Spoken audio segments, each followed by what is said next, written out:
नमस्कार दोस्तों, स्वागत है आप सभी का आपके अपने YouTube चैनल टेक सीख प्रो पे। तो हम डिस्कस कर रहे हैं निम्मी क्वेश्चन बैंक की सीरीज, जिसमें ऑलरेडी अपना 17th वीडियो कंप्लीट हो चुका है।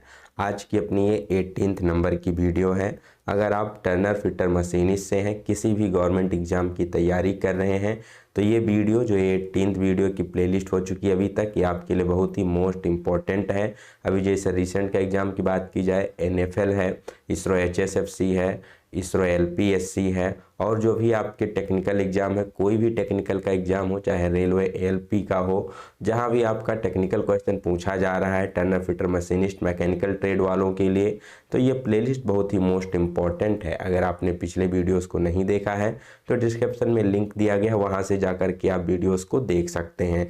तो बेसिकली इसमें करते हम क्या है, तो पर वीडियो हम यहाँ पर 20 क्वेश्चंस लेते हैं, उसके चारों ऑप्शन को क्लियर करते हैं, उसके पीछे और क्या क्वेश्चन पूछे जा सकते हैं उससे रिलेटेड उसको डिस्कस करते हैं। साथ ही साथ यहाँ पर एक नए इनिशिएटिव के द्वारा उस क्वेश्चन से रिलेटेड निम्मी की थ्योरी क्या है उसको भी हम सेपरेट वहाँ पर कवर करते हैं, पूरा डिटेल में उसका थ्योरी को भी समझते हैं। तो इसको प्रिपेयर करने में, बनाने में काफ़ी मेहनत लगती है, काफ़ी टाइम लगता है, इसलिए जो वीडियो की फ्रीक्वेंसी है काफ़ी कम है। वीकली लगभग 2 वीडियो का टारगेट यहाँ पर होता है। और आपका कोई सजेशन है इसके रिगार्डिंग तो आप वहाँ पर कमेंट सेक्शन में टेलीग्राम ग्रुप को ज्वाइन करके भी क्लासेस के रिगार्डिंग अपना फीडबैक दे सकते हैं। इस क्लासेस को अपने फ्रेंड के बीच ज़रूर शेयर कीजिए, जिससे उन्हें भी इसका बेनिफिट मिल सके। साथ ही साथ अगर पहली बार आप चैनल पर विजिट कर रहे हैं तो चैनल को सब्सक्राइब करके बेल आइकन का बटन दबाना ना भूलें, क्योंकि यहाँ पर आपको मिलता है सभी जॉब की लेटेस्ट अपडेट, पेपर के एनालिसिस और सभी एग्जाम से संबंधित जो भी प्रिपरेशन स्ट्रेटजी होती है, जो क्लासेस होती है, वो सभी यहाँ पर आपको उपलब्ध करवाई जाती हैं। तो यदि आपका सपना है एक गवर्नमेंट जॉब का, तो चैनल को सब्सक्राइब करके बेल आइकन का बटन जरूर दबाएं। चलिए स्टार्ट करते हैं आज की वीडियो में कितनी मेहनत लगती है, अब जब आप वीडियो को देखते हैं तो आपको खुद रियलाइज हो जाएगा कि कितना यहाँ पर टाइम लगता है कंटेंट को प्रिपेयर करने में, फिर उसको पूरा रिकॉर्ड करके यहाँ पर अपलोड करने में। तो वीडियो को आप लोग लाइक ज़रूर कीजिए, अपने फ्रेंड के बीच शेयर कीजिए, जिससे हमें भी इसका मोटिवेशन मिल सके। तो आज का अपना यहाँ पर पहला क्वेश्चन है, what is the colour of aluminium metal. जो एल्युमिनियम मेटल है इसका रंग कैसा होता है। आप सभी को पता है जो भी मेटल है कुछ इसकी फिजिकल प्रॉपर्टी होती है, कुछ मैकेनिकल, कुछ केमिकल प्रॉपर्टी होती है। तो जो रंग है किस में आता है, फिजिकल प्रॉपर्टी के अंतर्गत आता है। हर एक मेटल का अपना डिफरेंट कलर होता है, जिसके द्वारा उसे हम क्या कर सकते हैं, पहचान सकते हैं। तो एल्युमिनियम की बात की जाए कि एल्युमिनियम धातु का रंग कैसा होता है, तो बेसिकली इसका रंग वाइट होता है या फिर वाइट ग्रे होता है। तो यहाँ पर ऑप्शन में बात की जाए क्या दिया गया है, डल वाइट है, देन ब्राइट वाइट है, ब्लूस ग्रे कलर है। तो यहाँ पर आंसर क्या सही हो जाएगा, इसका करेक्ट आंसर हो जाएगा वाइट, क्योंकि इसका रंग कैसा होता है, या तो वाइट होता है या फिर वाइटिश ग्रे होता है। इन दोनों में से कोई एक ऑप्शन यहाँ पर आपको चूज करना होता है। अब बात कर ली जाए एल्युमिनियम के बारे में और क्या क्वेश्चन आपके एग्जाम में पूछा जा सकता है, तो सबसे पहले आपको पता होना चाहिए कि एल्युमिनियम क्या है, एक नॉन फेरस मेटल है, मीन्स एक अलौह धातु है। इसमें लौह का कोई गुण, चुंबकत्व का गुण नहीं होता। लौह धातुएं क्या होती हैं, फेरस मेटल क्या होती हैं, ऐसे धातुएं जिसमें आयरन की मात्रा पाई जाती है, लोहे की मात्रा पाई जाती है, जो कि मैग्नेट की तरफ अट्रैक्ट होती हैं, आपकी फेरस मेटल है। नॉन फेरस मेटल है मीन्स इसमें आयरन का परसेंटेज यहाँ पर कंटेंट नहीं पाया जाता है। ठीक, अब इसका निष्कर्षण किसके द्वारा किया जाता है, किस बेसिकली ओर के द्वारा इसको एक्सट्रैक्ट किया जाता है, तो इसका नाम है बॉक्साइट। सबसे ज्यादा एग्जाम में पूछा जाता है बॉक्साइट। ठीक है, तो एल्युमिनियम का जो एक्सट्रैक्शन है या निष्कर्षण है किसके द्वारा किया जाता है, बॉक्साइट के अयस्क के द्वारा किया जाता है। जो क्वेश्चन हमारे यहाँ पर पूछा गया था वो क्या पूछा था कि एल्युमिनियम का कलर कैसा होता है। तो एल्युमिनियम का कलर कैसा होता है, या तो व्हाइट होता है या फिर व्हाइटिश ग्रे होता है। जो भी आपको क्वेश्चन में दिया गया है उसकी तरफ आप जा सकते हैं। तो अपने यहाँ क्वेश्चन में क्या दिया गया, यहाँ पर हमें व्हाइट दिया गया था, तो इसलिए यहाँ पर हमने टिक किया व्हाइट की तरफ। ठीक, अब नेक्स्ट यहाँ पर पूछा जा सकता है आपसे कि एल्युमिनियम का जो मेल्टिंग पॉइंट होता है, गलनांक होता है, ये कितना होता है, तो 660 डिग्री सेल्सियस इसका मेल्टिंग पॉइंट होता है। कई बार यहाँ पर आपको एग्जाम में 658 भी दिया जा सकता है, तो 650 से लेकर के 660 के बीच में जो भी ऑप्शन है सही कर सकते हैं। तो इसका मेल्टिंग पॉइंट कितना होता है, 660 डिग्री सेल्सियस होता है। इसके साथ ही साथ एल्युमिनियम काफ़ी ज़्यादा high electric and thermal conductive होता है, इसे ऊष्मा का सुचालक होता है, साथ ही साथ विद्युत का भी सुचालक होता है। इसीलिए इसका प्रयोग बेसिकली आपने देखा होगा, जो भी आपके केबल्स बनाए जाते हैं, जो वायर बनाए जाते हैं, तार बिजली के जो मेन लाइन के तार होते हैं, किसके बने होते हैं? एल्युमिनियम के बने होते हैं, जो कि काफ़ी अच्छा क्या होता है? कंडक्टर होता है। It is soft and ductile, ये काफ़ी क्या होता है? सॉफ्ट, काफ़ी नरम होता है, साथ ही साथ डक्टाइल होता है। तो डक्टाइल होने के कारण ही इसको क्या कर सकते हैं? तारों के रूप में परिवर्तित करते हैं, इसके तार बनाते हैं।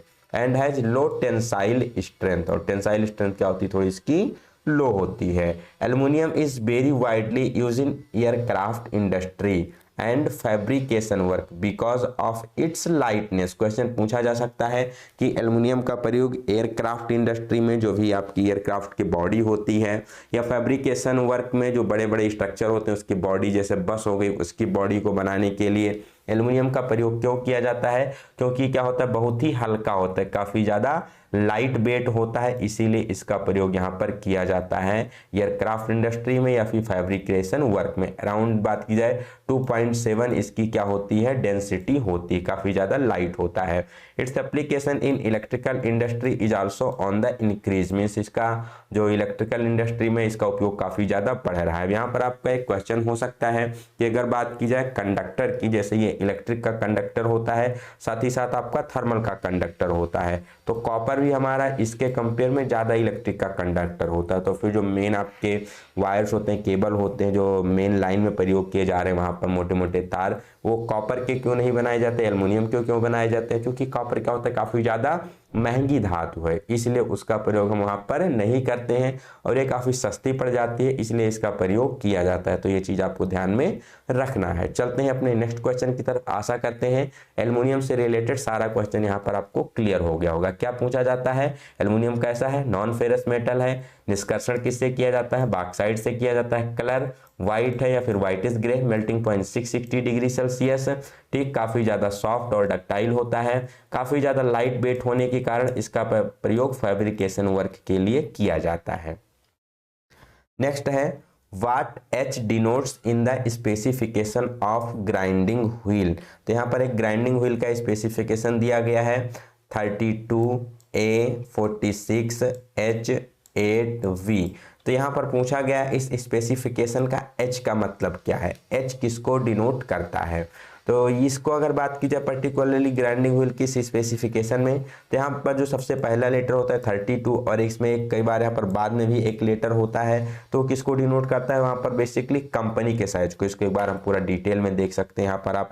यहाँ पर एक पूरा स्पेसिफिकेशन दिया गया कि किस प्रकार से यहाँ पर किस नंबर पर क्या क्या चीज़ें आती हैं। तो जो सबसे पहले यहाँ पर नंबर दिया होता है, ये क्या होता है? बेसिकली एक कंपनी का, अपना मैन्युफैक्चरर का एक नंबर होता है, जो कि उसको पहचानने के लिए वो अपना देते हैं। नेक्स्ट यहाँ पर जो लेटर दिखाया जाता है क्या होता है? टाइप ऑफ एब्रेसिव को दिखाता है कि इसमें किस प्रकार का एब्रेसिव प्रयोग किया जा रहा है। ये दो प्रकार के होते हैं। अगर ये लिखा है तो उसका मतलब हो गया एल्युमिनियम ऑक्साइड, और यहाँ पर अगर सी लिखा है तो क्या हो गया? सिलिकॉन कार्बाइड हो गया।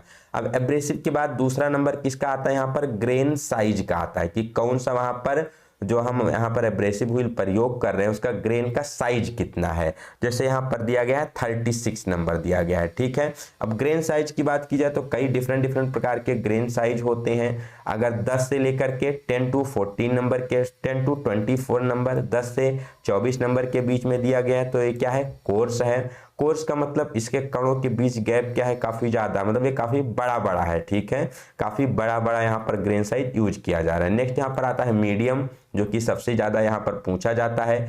30 से लेकर के 60 के बीच में अगर आपका नंबर दिया गया है तो ग्रेन साइज क्या हो जाएगा? मीडियम हो जाएगा। जैसे यहाँ पर क्या दिया गया है? 36 दिया गया है, तो किस प्रकार का ग्रेन साइज है? मीडियम है। सबसे ज़्यादा एग्जाम में आपके 36 और 46 ये दो एग्जाम में पूछे जाते हैं।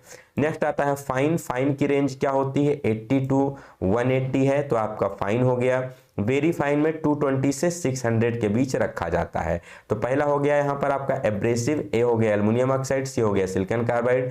दूसरा यहाँ पर हो गया ग्रेन साइज, जैसे 36 है तो किसके अंतर्गत आता है? मीडियम। सबसे ज़्यादा पूछा जाता है 36 और 46। थर्ड नंबर पे आता है ग्रेड, कि यहाँ पर कौन सा ग्रेड यूज किया जा रहा है। ग्रेड मतलब उसका वहाँ पर हार्डनेस किसकी, उसकी स्ट्रेंथ कितनी है, वो कौन दिखाता है, वो वहाँ पर ग्रेड दिखाता है। ठीक है, अब ग्रेड को बेसिकली यहाँ पर अल्फाबेट के द्वारा प्रदर्शित किया जाता है, ए से लेकर जेड के द्वारा। अब यहाँ पर क्या दिया गया है, यल दिया गया है, तो यल किस में आता है, मीडियम में आता है। अब ग्रेड कितने प्रकार के होते हैं, 3 प्रकार के होते हैं। ए से लेकर के अगर एच तक, यहाँ पर थोड़ा गलत दिया गया है, ए से लेकर के अगर एच है तो इसको किसके अंतर्गत रखते हैं, सॉफ्ट ग्रेड के अंतर्गत रखते हैं।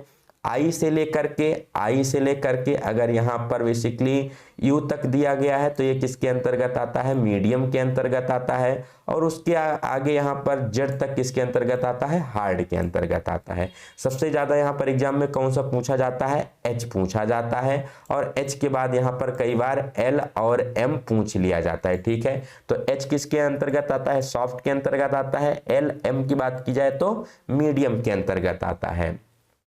ग्रेड के बाद यहाँ पर नंबर आता है स्ट्रक्चर का। अब स्ट्रक्चर को बेसिकली यहाँ पर नंबर के द्वारा दर्शाया जाता है, 1 नंबर से लेकर के 14 नंबर तक, जैसे यहाँ पर दिया गया है 5 नंबर। ठीक, स्ट्रक्चर बेसिकली क्या होता है, तो स्ट्रक्चर मतलब जो यहाँ पर हम ग्राइंडिंग व्हील यूज कर रहे हैं। ठीक है, तो यहाँ पर मान लीजिए 2 एब्रेसिव ग्रेन है, तो इनके बीच कितना स्पेस है, कितना गैप है, वही क्या डिनोट कर रहा है, स्ट्रक्चर। बेसिकली ये जो भी आपका ग्राइंडिंग व्हील है उसकी डेंसिटी को डिनोट करता है। ठीक, अब स्ट्रक्चर में 2 प्रकार का होता है। पहला हो गया आपका ओपन हो तो क्लोज हो गया, जिसे हम क्या कहते हैं, क्लोज को। फर्स्ट यहाँ पर आपका हो गया क्लोज, जिसे हम डेंस स्ट्रक्चर के भी नाम से जानते हैं। ये कितने से होता है, तो ये 0 से 7 नंबर तक होता है, इनके बीच गैप काफी ज्यादा कम होता है। दूसरा आता है जिसे हम ओपन कहते हैं। ठीक, तो ओपन का क्या होता है, 9 से लेकर के 14 नंबर, कई बार यहाँ पर आपका एग्जाम में 9 to 16 नंबर भी दिया जाता है। यह दिखाता है ओपन स्ट्रक्चर को, यहाँ पर गैप क्या होता है, थोड़ा ज्यादा होता है। तो 2 हो गया आपका, पहला हो गया डेंस या क्लोज 0 से 7 नंबर, दूसरा ओपन 9 to 16 या 9 to 14 नंबर। इसके बाद यहाँ आता है आपका 5 नंबर पर टाइप्स ऑफ बॉन्ड, कि कौन सा बॉन्ड यूज किया जा रहा है। जैसे बी का मतलब हो गया विट्रीफाइड बॉन्ड, बी है vitrified bond, S silicate bond, R rubber bond, R F यहाँ पर रबर रेनिफोर्स बॉन्ड हो गया। बी का मतलब हो जाता है resinoid bond, then B F resinoid reinforced bond, E shellac bond, M G यहाँ पर हो गया आपका मैग्नीज, और कई बार यहाँ पर ओ एक्स वाई आता है ऑक्सीक्लोराइड, केवल एम आता है तो मेटेलिक बॉन्ड। सबसे ज्यादा एग्जाम में पूछा जाता है वी पेट्रीफाइड बॉन्ड के बारे में सबसे ज्यादा पूछा जाता है, या फिर यस सिलिकेट हो गया, या फिर ई साइलेक बॉन्ड, ये 3 सबसे ज्यादा पूछे जाते हैं। उसके बाद आता है यम मेटेलिक बॉन्ड। ठीक, तो ये भी आपको ध्यान में रखना है। नेक्स्ट यहाँ पर जो आता है वो भी क्या होता है, कंपनी का अपना एक नंबर होता है। तो सबसे पहले यहाँ पर कंपनी का नंबर होता है, लास्ट में कंपनी का नंबर होता है, उसके बाद यहाँ पर abrasive, grain size, grade, structure और टाइप ऑफ बॉन्ड। अब देख लेते हैं आपके क्वेश्चन में यहाँ पर क्या पूछा गया था।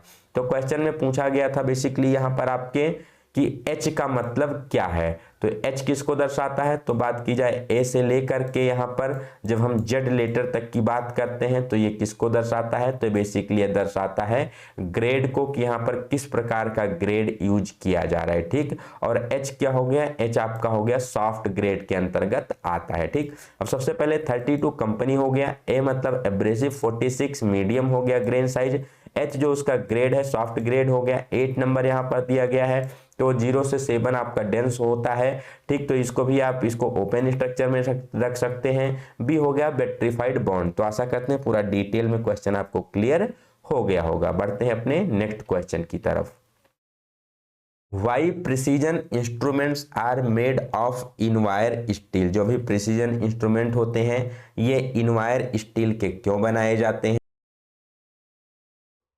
प्रिसीजन इंस्ट्रूमेंट जैसे बात की जाए वर्नियर हो गया, माइक्रोमीटर हो गया, तो ये सब किसके बनाए जाते हैं, इनवायर स्टील के बनाए जाते हैं। तो इनवायर स्टील से बनाने के पीछे इसका रीजन क्या होता है, मेन कारण क्या होता है, ये आपसे यहाँ पर पूछा गया है। यहाँ पर ऑप्शन दिया गया है durability, cheaper in cost, surface finishing is fine, या लीस्ट कॉफिशिएंट ऑफ एक्सपेंशन। तो जो मेन कारण होता है प्रिसीजन इंस्ट्रूमेंट को इनवायर स्टील से बनाने के लिए, बेसिकली क्या होती है, एक निकल स्टील होती है जिसमें 36% निकल की मात्रा यहाँ पर पाई जाती है इनवायर स्टील में। तो क्यों बनाया जाता है, क्योंकि इसका जो कॉफिशिएंट ऑफ एक्सपेंशन होता है काफ़ी कम होता है, ठीक, मीन्स इसका जो प्रसार होता है उसमें प्रसार गुणांक होता है काफ़ी कम होता है। इसका मतलब क्या होता है, इसका मतलब बेसिकली इसका टेम्परेचर चेंज पर इस पर ज़्यादा कोई इफेक्ट यहाँ पर नहीं पड़ता है, ठीक। Precision instrument are often made of invar steel because of its very low coefficient of thermal expansion.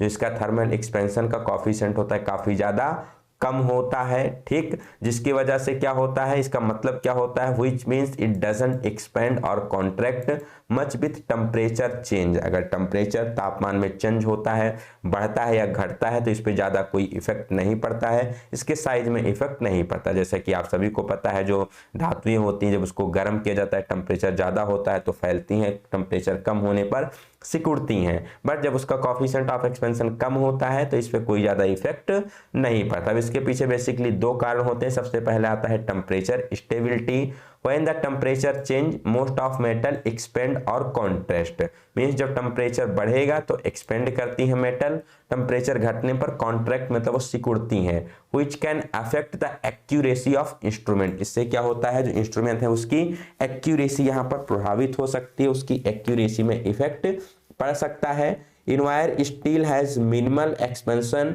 help maintain the precision and accuracy of measurement even if temperature varies। अब इनवायर स्टील में basically जो उसका thermal तापीय प्रसार गुणांक होता है काफ़ी कम होता है, थर्मल एक्सपेंशन, तो इसलिए उस पर कोई इफेक्ट नहीं पड़ता और उसका प्रिसीजन और एक्यूरेसी उतनी ही यहाँ पर मेंटेन रहती है। दूसरा यहाँ पर आता है हाई एक्यूरेसी का।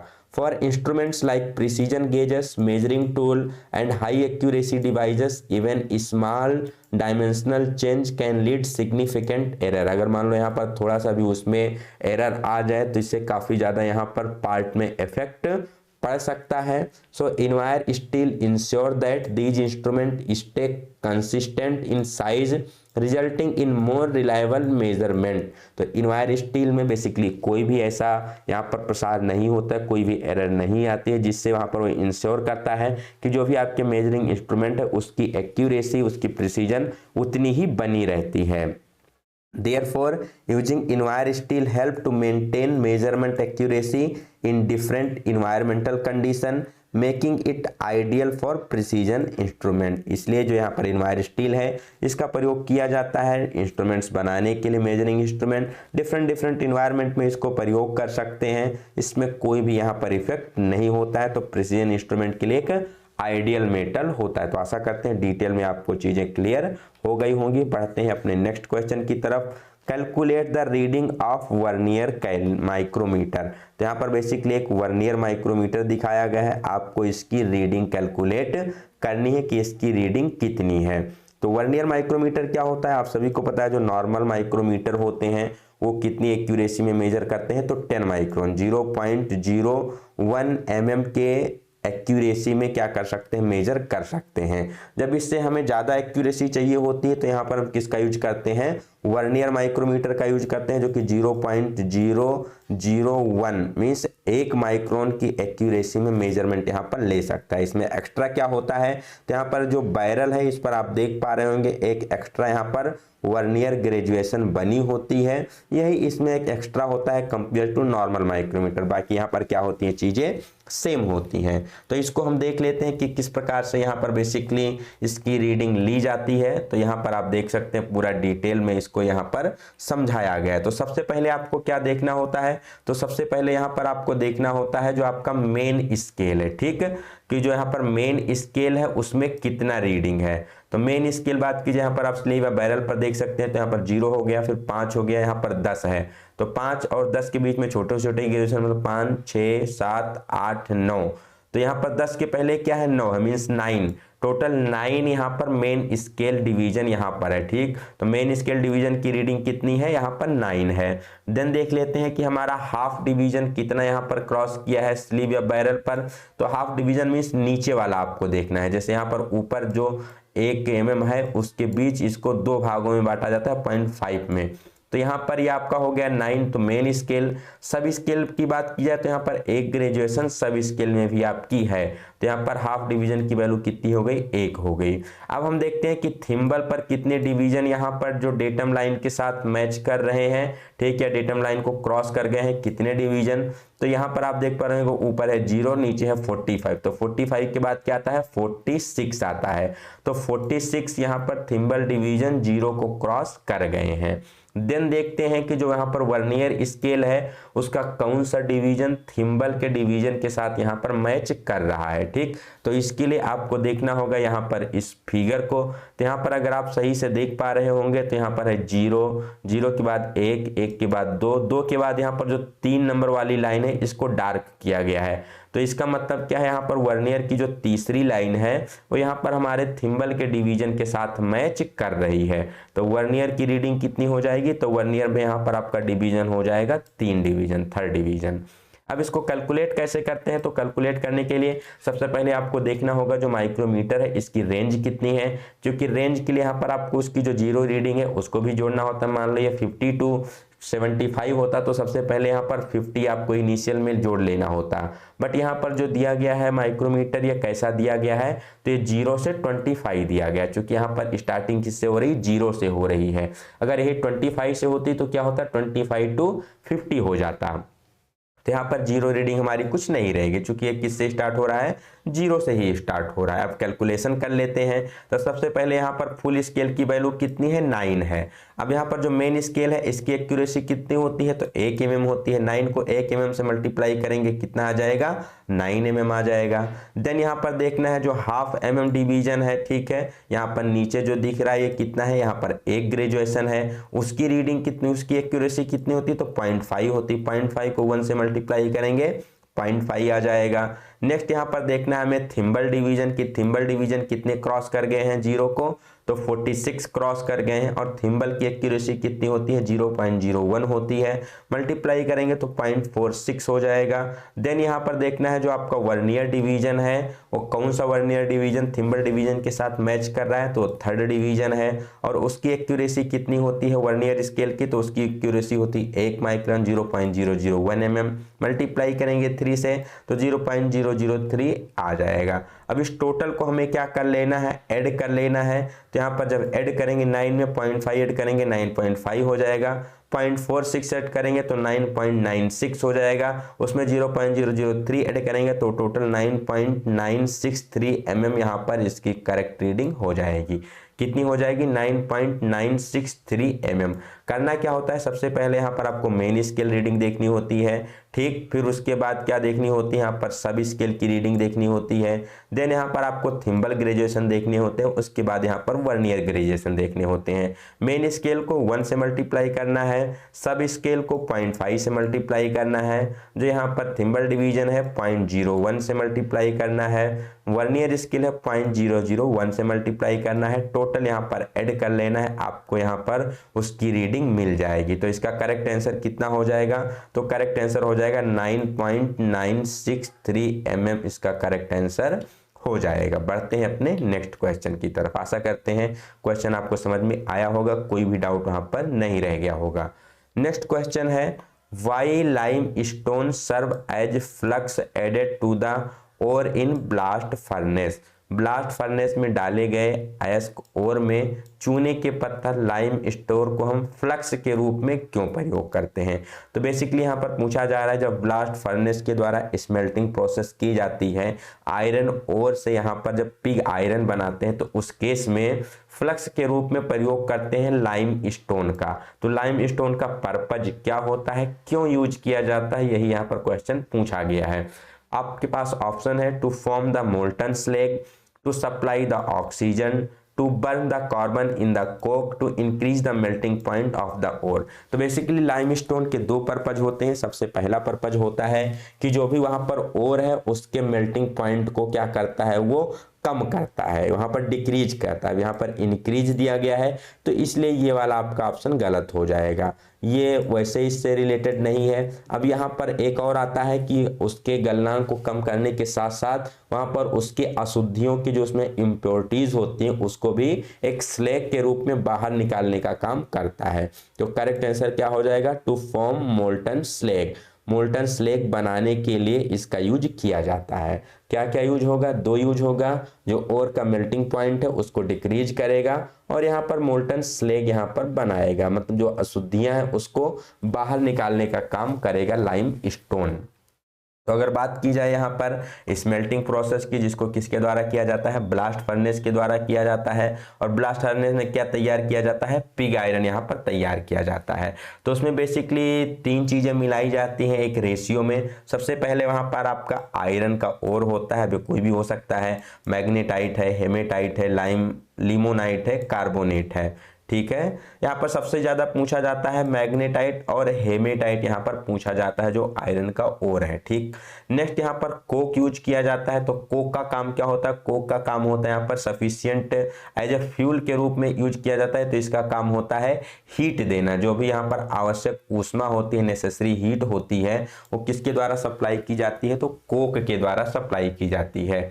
थर्ड यहाँ पर जो यूज किया जाता है, फ्लक्स यूज किया जाता है। और फ्लक्स के रूप में किसका यूज किया जाता है, तो लाइम स्टोन का सबसे ज्यादा यहाँ पर मोस्टली यूज किया जाता है फ्लक्स के रूप में, किसमें, ब्लास्ट फर्नेस में। अब इसका काम क्या होता है, तो this is the material substance charge into blast furnace to lower the melting point of the ore.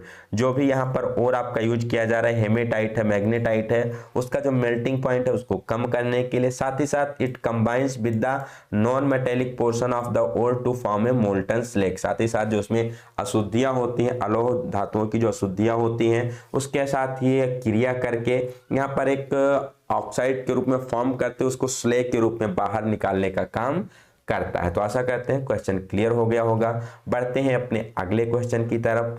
Which micrometer having provision of interchangeable anvil?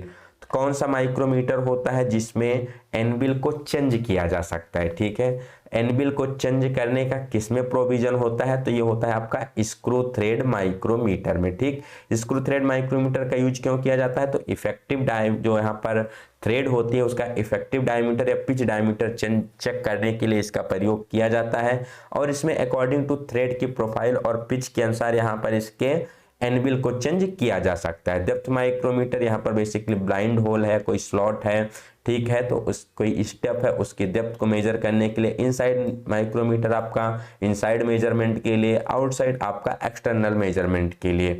यहाँ पर देख लेते हैं स्क्रू थ्रेड माइक्रोमीटर का थोड़ा जो डिटेल है, क्या क्या डिटेल आपके एग्जाम में पूछा जा सकता है। तो सबसे पहले आपको क्लियर होना चाहिए कि स्क्रू थ्रेड माइक्रोमीटर कैसा दिखता है। तो यहाँ पर आपको स्क्रू थ्रेड माइक्रोमीटर का एक पिक्चर दिखाया गया है, यहाँ पर देख सकते हैं। किस लिए यूज किया जाता है screw thread micrometer, so it is use to measure the effective diameter of the screw thread. जो भी आपकी थ्रेड है उसके इफेक्टिव डायमीटर को मेजर करने का काम करता है, कि जितनी भी कैलकुलेशन होती हैं इसी के अनुसार होती है। पावर ट्रांसमिशन के दौरान सबसे ज्यादा जो लोड पड़ता है आपका इफेक्टिव डायमीटर पे ही यहाँ पर पड़ता है। This is very similar to the ordinary micrometer in construction but has facility to change the anvil. अब जो ये माइक्रोमीटर होता है आपका, ठीक है, screw thread micrometer same as external, जो आपका एक्सटर्नल माइक्रोमीटर होता है उसी के समान होता है। बस एक ही चीज यहाँ पर होती है कि जो इसकी एनबिल होती है इसको चेंज कर सकते हैं। अब एनबिल को यहाँ पर आप देख सकते हैं, ठीक, ये आपका पूरा माइक्रोमीटर हो गया, ये इसका फ्रेम हो गया। यहाँ पर जो आपका इस साइड में लगा होता है इसी को हम क्या बोलते हैं, एनबिल बोलते हैं। और इस साइड में आपका क्या लगा होता है, स्पिंडल। बाकी यहाँ पर जो आपकी वायरल स्लीव डेटम वगैरह सब आपका एज एन एक्सटर्नल माइक्रोमीटर के समान ही यहाँ पर होती हैं। देन द एनबिल आर रिप्लेसेबल, इसको क्या कर सकते हैं, एनबिल को चेंज कर सकते हैं। किस प्रकार से, कैसे कैसे चेंज किया जा सकता है, तो change according to the profile and pitch of different system of thread. तो जो भी यहाँ पर थ्रेड है उसकी प्रोफाइल और उसके पिच के अनुसार इसको यहाँ पर चेंज किया जाता है कि उस थ्रेड की पिच कितनी है और थ्रेड की प्रोफाइल कितनी है। ठीक है, जैसे मान लो बी थ्रेड है तो उसके लिए अलग है, बीएसपी थ्रेड है अलग है, एक्मे थ्रेड है अलग है। जैसे यहाँ पर देख सकते हैं, यहाँ पर इसके एनबिल और स्पिंडल का शेप कुछ दूसरा है, दूसरे में देखेंगे तो यहाँ पर इसके एनबिल और स्पिंडल का शेप कुछ दूसरा है। तो किस प्रकार की पिच है, किस प्रकार का उसका वहाँ पर शेप है, उसके अनुसार प्रोफाइल के अनुसार यहाँ पर एनबिल को चेंज कर दिया जाता है। तो आशा करते हैं आपको क्वेश्चन क्लियर हो गया होगा। कुछ इस प्रकार से ये आपके थ्रेड में आकर के फिक्स होता है। इस साइड में एनबिल हो गया और इस साइड में आपका स्पिंडल हो गया, इस पे इफेक्टिव डायमीटर को मेजर कर लिया जाता है। तो आशा करते हैं क्वेश्चन क्लियर हो गया होगा। स्क्रू थ्रेड माइक्रोमीटर का यूज क्या है, तो इफेक्टिव डायमीटर को चेंज करने के लिए। यहाँ पर एनबिल को किसके अनुसार चेंज करते हैं, तो according to the profile and pitch of different thread के अनुसार इसको चेंज करते हैं।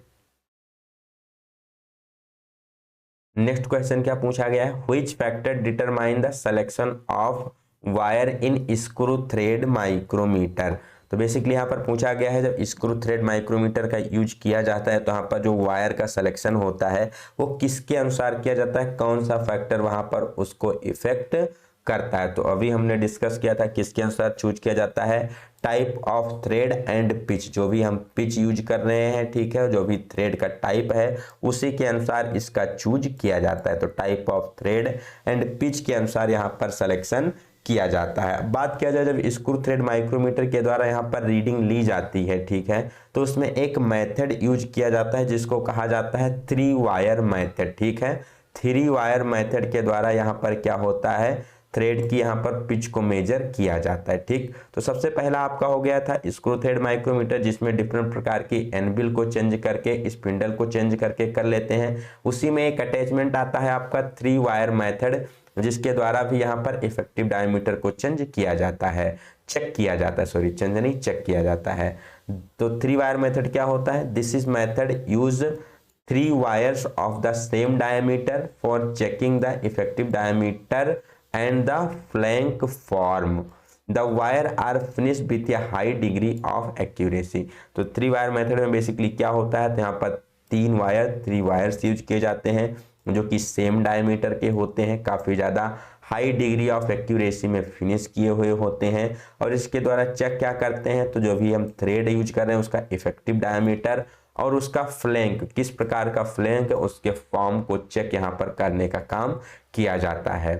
The size of the wire depend on the pitch of the thread to be measured. जो यहाँ पर हम यूज कर रहे हैं थ्रेड, उसकी पिच कैसी है उसके अनुसार यहाँ पर वायर का सिलेक्शन किया जाता है, ठीक। सिलेक्शन ऑफ वायर कैसा होगा, तो the best wire is one which when placed in the thread group will make contact at the nearest to the effective diameter.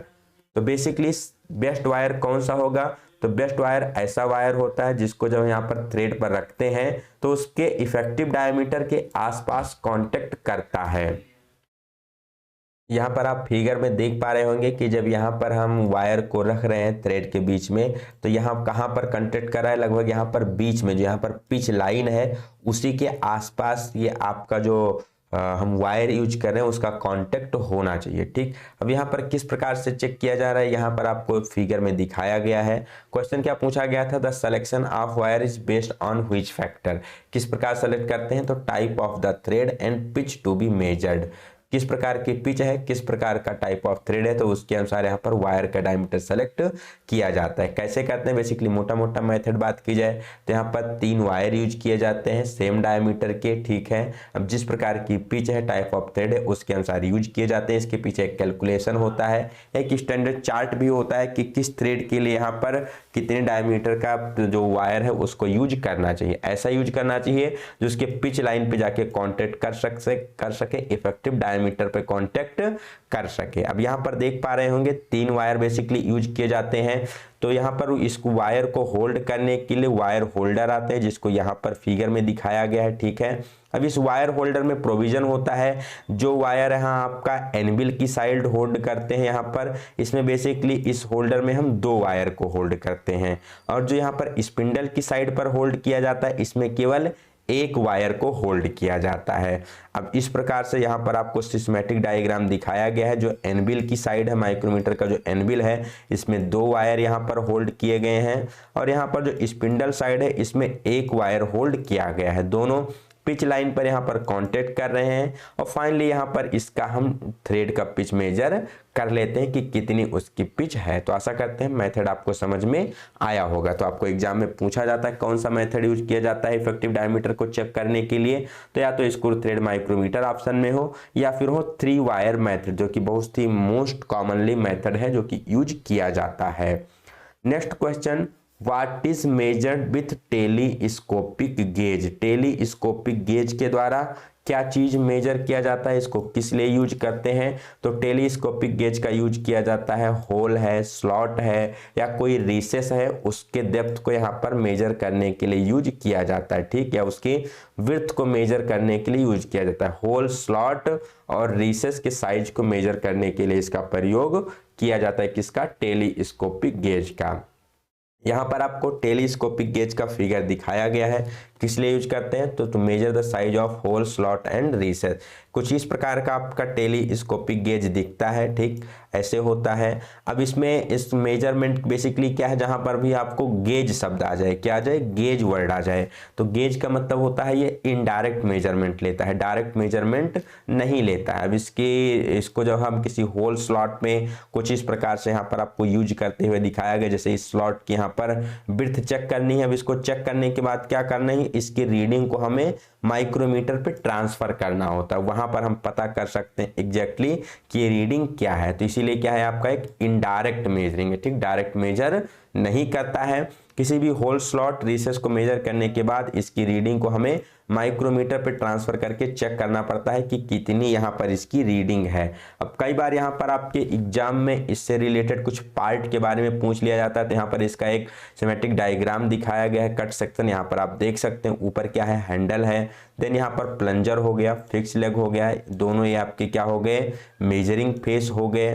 Then यहाँ पर आपका टेलीस्कोपिक लेग या प्लंजर हो गया, अंदर क्या लगी होती, स्प्रिंग लगी होती है।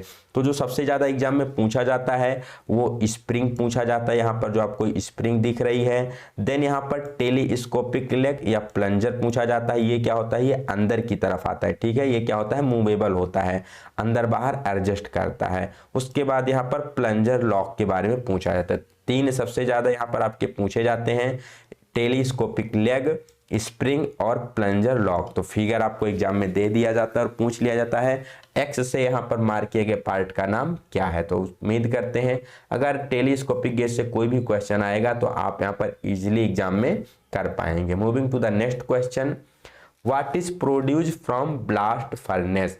ब्लास्ट फर्नेस के द्वारा क्या प्रोड्यूस किया जाता है, अभी हमने थोड़ी देर पहले डिस्कस किया था कि ब्लास्ट फर्नेस में कौन सी प्रोसेस की जाती है, स्मेल्टिंग प्रोसेस की जाती है और इसके द्वारा क्या बनाते हैं, पिग आयरन, कच्चा लोहा का यहाँ पर निर्माण किया जाता है।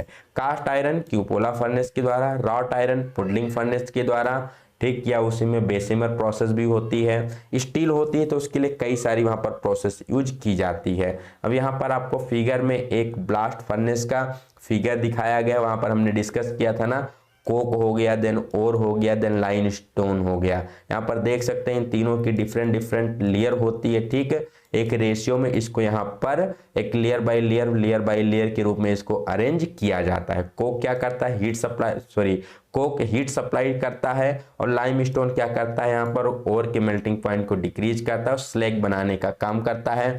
जो भी यहाँ पर मोल्टन स्लैग होते हैं, यहाँ पर इसको टैपिंग होल के द्वारा यहाँ पर बाहर निकाल लिया जाता है, ठीक, मोल्टन स्लैग को। और उसके बाद यहाँ पर बेसिकली आपका जो भी क्या आपके मेन जो ओर होते हैं, फिर उसको बाद में यहाँ से हाथ में स्टोर करके बाहर निकाला जाता है, ठीक। यहाँ पर एयर किसके द्वारा सप्लाई की जाती है, तो टूयर्स के द्वारा यहाँ पर एयर या फिर ऑक्सीजन सप्लाई करने का काम किया जाता है। ये बोस हो गया, जैसे जैसे ऊपर बढ़ते जाते हैं यहाँ पर इसका टेम्परेचर जोन आप देख पा रहे हैं कुछ इस प्रकार से यहाँ पर होता है, ठीक। बात कर लिया जाए तो the furnace used for smelting iron और इज द ब्लास्ट फर्नेस। तो जो भी आयरन के ओर होते हैं, ऐश होते हैं, उसको पिघलाने के लिए किसका प्रयोग किया जाता है, ब्लास्ट फर्नेस का प्रयोग किया जाता है। इसके द्वारा किसका निर्माण होता है, तो पिग आयरन का निर्माण होता है। टेम्परेचर लगभग कितना होता है मेल्टिंग जोन का, तो 1000 से 1700 डिग्री सेल्सियस के बीच में लगभग इसका टेम्परेचर होता है जिस पर ये क्या होता है, मेल्ट होता है। ठीक, द मोल्टन आयरन में बी कास्ट इन पिग बेड और used other processing plant for steel making. अब इसी पिग आयरन के द्वारा ही डिफरेंट डिफरेंट प्रकार के यहाँ पर आयरन्स बनाए जाते हैं, या फिर स्टील्स बनाने के लिए भी इसे एज ए रॉ मटेरियल के रूप में यूज किया जाता है। What is the minimum dimension can measure with telescopic gauge. Telescopic gauge के द्वारा कम से कम मिनिमम कितना मेजर कर सकते हैं, तो इसके द्वारा बेसिकली मेजर किया जाता है मिनिमम 8 mm। कितना मेजर किया जाता है, तो मिनिमम 8 mm टेलीस्कोपिक गेज के द्वारा हम मेजर कर सकते हैं। ठीक, यहाँ पर आपको इसका पूरा दिखाया गया, सीरीज दिखाई गई टेलीस्कोपिक गेज की। तो टेलीस्कोपिक गेज बेसिकली बात की जाए सेट ऑफ सिक्स सेट में ये पाया जाता है डिफरेंट डिफरेंट डायमेंशन के अनुसार। अब इसका प्रयोग किया जाता है 8 mm से लेकर के 150 mm तक के यहाँ पर कोई होल है, स्लॉट है, रिसेस है, उसको मेजर करने के लिए टेलीस्कोपिक गेज का यूज किया जाता है। तो मिनिमम कितना मेजर कर सकता है, 8 mm, मैक्सिमम 150 mm तक ये मेजर कर सकता है।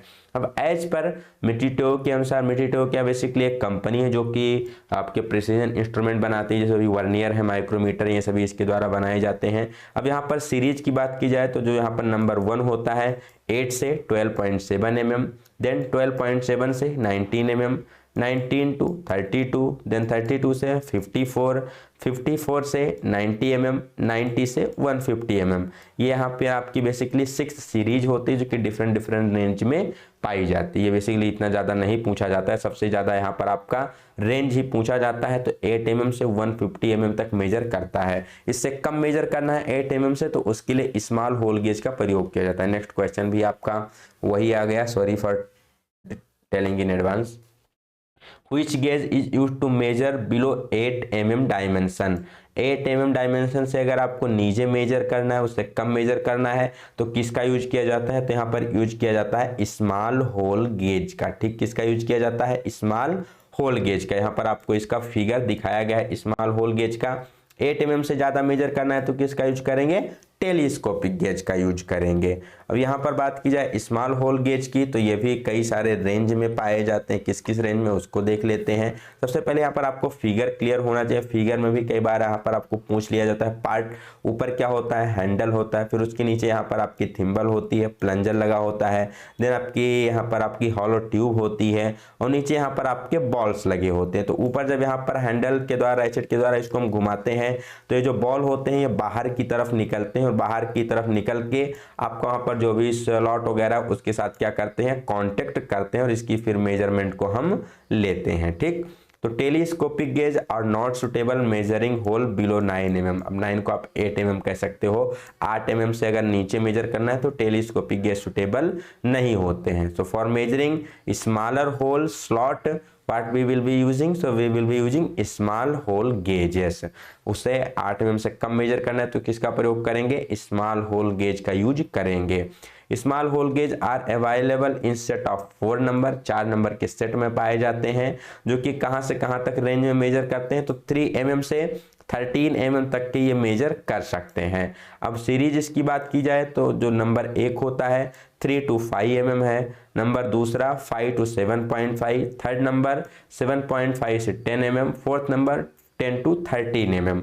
तो 3 mm से 13 mm तक के साइज को ये मेजर कर सकता है। सबसे ज़्यादा पूछा जाता है 8 mm से कम मेजर करना है तो किसका प्रयोग करेंगे, स्मॉल होल गेज का प्रयोग करेंगे। आशा करते हैं ये क्वेश्चन भी आपको क्लियर हो गया होगा।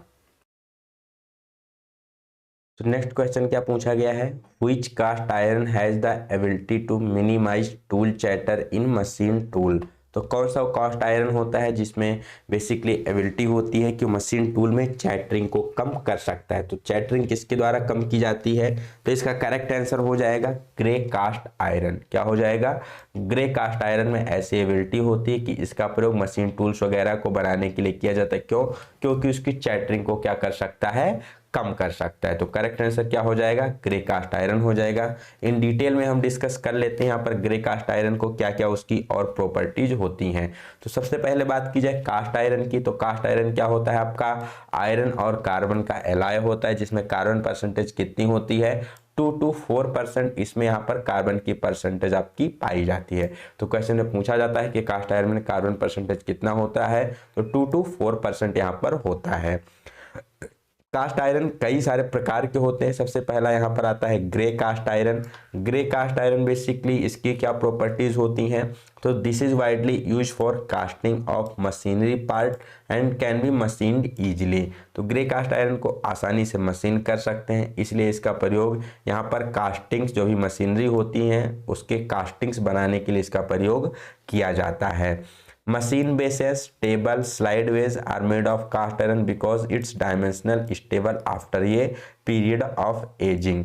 बेसिकली एजिंग क्या होता है, तो इसको हम काफ़ी ज़्यादा टाइम के लिए बाहर एटमॉस्फेयर में छोड़ देते हैं, तो डिफरेंट यहाँ पर एटमॉस्फेरिक कंडीशन को ये वेयर एंड टियर करता है, तो जिसके द्वारा इसमें जो डायमेंशनल एक्यूरेसी होती है काफ़ी अच्छी हो जाती है, काफ़ी ये सुटेबल हो जाता है यहाँ पर मशीन के बेसेस टेबल और स्लाइड बेस को बनाने के लिए, चूँकि इसमें कोई भी इफेक्ट नहीं पड़ता, इसमें थर्मल एक्सपेंशन या फिर कॉन्ट्रैक्ट नहीं होगा, क्योंकि ऑलरेडी जो भी इसमें चेंजेस होने थे काफ़ी यहाँ पर certain of period of time में यहाँ पर इसमें जो भी चेंजेस होने होते हैं हो जाते हैं।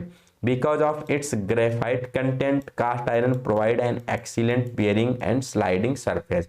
कास्ट आयरन में क्या होता है, ग्रेफाइट यहाँ पर फ्री फॉर्म में पाया जाता है, इसीलिए क्वेश्चन पूछा जाता है कि कास्ट आयरन की मशीनिंग करते समय कूलेंट की आवश्यकता क्यों नहीं होती, क्योंकि उसमें ग्रेफाइट कंटेंट पाया जाता है। ठीक, तो इसके द्वारा क्या होता है, काफ़ी ज़्यादा एक्सीलेंट यहाँ पर bearing and sliding surface provide की जाती हैं। Grey cast iron is widely used for machine tool because of its ability to reduce vibration and minimize tool chatter. यही क्वेश्चन यहाँ पर पूछा गया था कि ग्रे कास्ट आयरन में क्या ऐसी प्रॉपर्टी होती है, तो ये इसमें बेसिकली ऐसी प्रॉपर्टी होती है कि वाइब्रेशन जो भी यहाँ पर झटके लगते हैं जो टूल की चैटरिंग होती है उसको कम कर सकते हैं, इसीलिए मशीन टूल्स बनाने के लिए इसका प्रयोग किया जाता है। बेसिकली कैसा होता है, तो अगर बात की जाए नेचर में अगर प्योर फॉर्म में है तो ब्रिटल होगा, इसीलिए इसको हम क्या करते हैं अदर मेटल के साथ एलॉय के रूप में यूज करते हैं। प्योर फॉर्म में यूज करने पर इसमें क्या होती है, ब्रिटलनेस होती है और टेंसाइल स्ट्रेंथ भी क्या होती है, कम होती है। ठीक, इसीलिए इसका प्रयोग इंपैक्ट लोड पड़ने वाले पार्टों के लिए यूज नहीं करते। यहाँ पर ज़्यादा स्ट्रेस हो या फिर इंपैक्ट लोड पड़ रहा हो वहाँ पर इसका प्रयोग नहीं किया जाता। ठीक है, ये कंप्रेसिव लोड को तो वियर कर सकता है लेकिन इंपैक्ट लोड को वियर नहीं कर पाता है। तो आशा करते हैं आपको ग्रे कास्ट आयरन क्लियर हो गया होगा।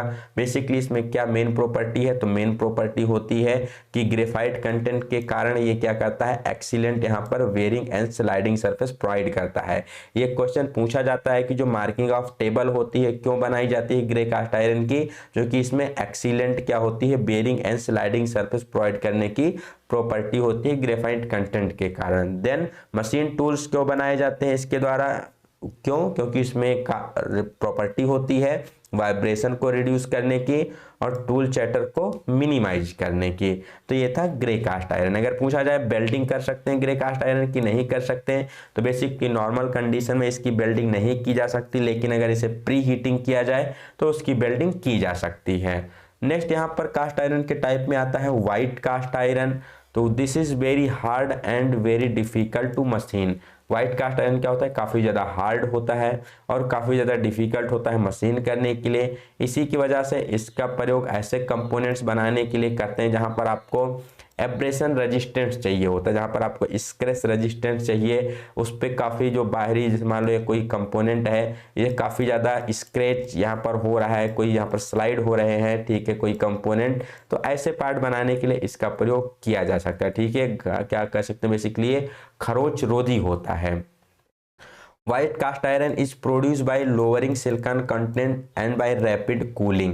बेसिकली जो ग्रे कास्ट आयरन था अगर उसमें से हम सिलिकॉन के कंटेंट को कम कर दें और जल्दी से कूलिंग किया जाए कास्ट आयरन की, तो क्या होता है, व्हाइट कास्ट आयरन यहाँ पर प्राप्त होता है। इसीलिए इसको चिल्ड कास्ट आयरन के नाम से भी जाना जा सकता है, क्योंकि इसे क्या करते हैं, रैपिड कूलिंग कहते हैं, काफ़ी तेजी से ठंडा करते हैं। ठीक, और इसकी बेल्डिंग नहीं की जा सकती है। Malleable cast iron has increased ductility, tensile strength and toughness when compared with grey cast iron. अगर ग्रे कास्ट आयरन के कंपेयर में बात की जाए तो इसको काफ़ी स्लो रेट से कूलिंग की जाती है। इसकी वजह से इसकी डक्टिलिटी थोड़ी सी इंक्रीज होती है, टेंसाइल स्ट्रेंथ भी और टफनेस भी compare to grey cast iron काफ़ी ज़्यादा होती है, क्योंकि इसके हम स्लो कूल डाउन करते हैं। इसमें थोड़ा सा यहाँ पर हीट ट्रीटमेंट प्रोसेस भी की जाती है। ठीक, अब ये हीट ट्रीटमेंट प्रोसेस बेसिकली यहाँ पर अराउंड 30 आवर पीरियड के लिए इसकी हीट ट्रीटमेंट प्रोसेस की जाती है। आपको पता है जब यहाँ पर हम स्लो कूलिंग रेट करते हैं तो आपका लगभग एनीलिंग की यहाँ पर प्रॉपर्टी इसमें डेवलप हो जाती है। नेक्स्ट बात किया जाए नोड्यूलर कास्ट आयरन, जो कि लास्ट यहाँ पर टाइप ऑफ कास्ट आयरन होता है। तो नोड्यूलर कास्ट आयरन में क्या विशेषता होती है, तो this is very similar to malleable cast iron but this is produce without any heat treatment. इसे बिना किसी हीट ट्रीटमेंट के तैयार किया जाता है और ये भी क्या होता है, ये भी आपका सेम होता है किसके, as to malleable cast iron के। This is also known as nodular cast iron.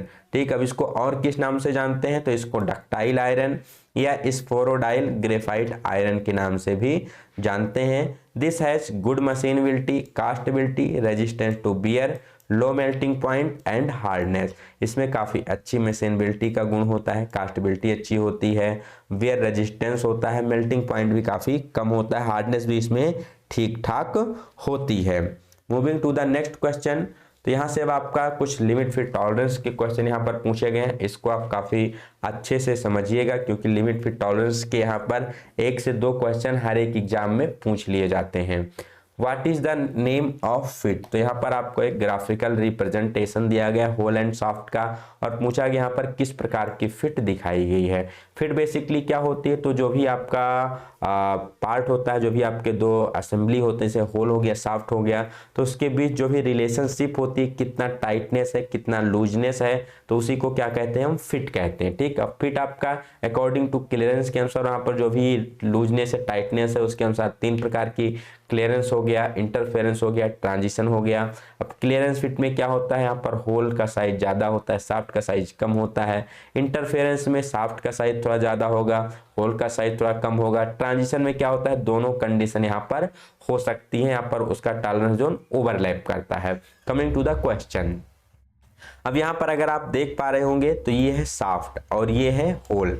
तो अगर देखेंगे तो यहाँ पर होल का टॉलरेंस जोन ऊपर है और साफ्ट का टॉलरेंस जोन क्या है, नीचे है।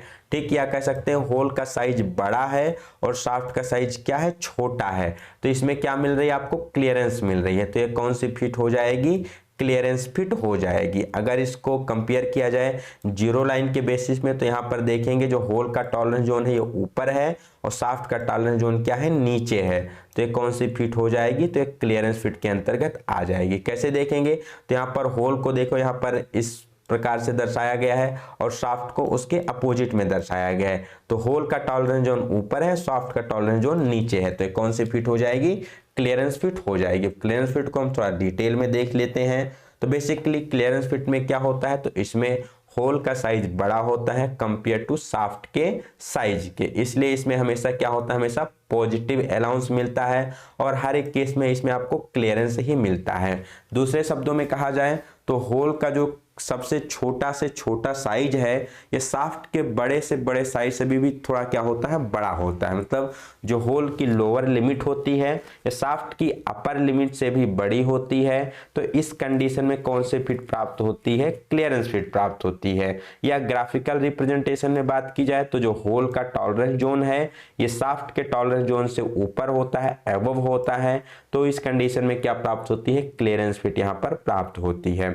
टॉलरेंस जोन का मतलब जोन क्या हो गया, टॉलरेंस का जोन बेसिकली जब मान लीजिए कोई साइज है, मान लीजिए 10 mm का साइज है, इस पे हमने क्या दे दिया, यहाँ पर हमने इसमें दे दिया 0.01 का यहाँ पर हमने लिमिट दे दी। ठीक, टॉलरेंस दे दिया।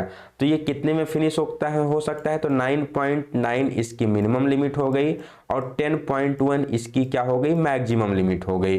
तो 9.9 से 10.1 के बीच जो यहाँ पर आपकी लिमिट होती, इसी को हम क्या कहते हैं, टॉलरेंस जोन कहते हैं। जो इसके बीच में कोई भी यहाँ पर साइज फिनिश की जा सकती है। ठीक, तो टॉलरेंस जोन का मतलब वो जोन जिसके अंदर आपका साइज वहां पर फिनिश किया जा सकता है। तो यहाँ पर आप देख पा रहे होंगे टॉलरेंस जोन ऑफ जो होल है, ठीक है, ये वाला जो रेंज है, ये होल की क्या हो गई आपकी मिनिमम लिमिट हो गई, ये होल की क्या हो गई मैक्सिमम लिमिट, अपर लिमिट हो गई। तो यहाँ पर जो होल का टॉलरेंस जोन है शाफ्ट के टॉलरेंस जोन से क्या है ऊपर है। यहाँ पर आप इसको देख सकते हैं जीरो लाइन के रेफरेंस में, होल ऊपर है शाफ्ट नीचे है, तो क्या हो जाएगा क्लियरेंस फिट यहाँ पर अचीव होगा।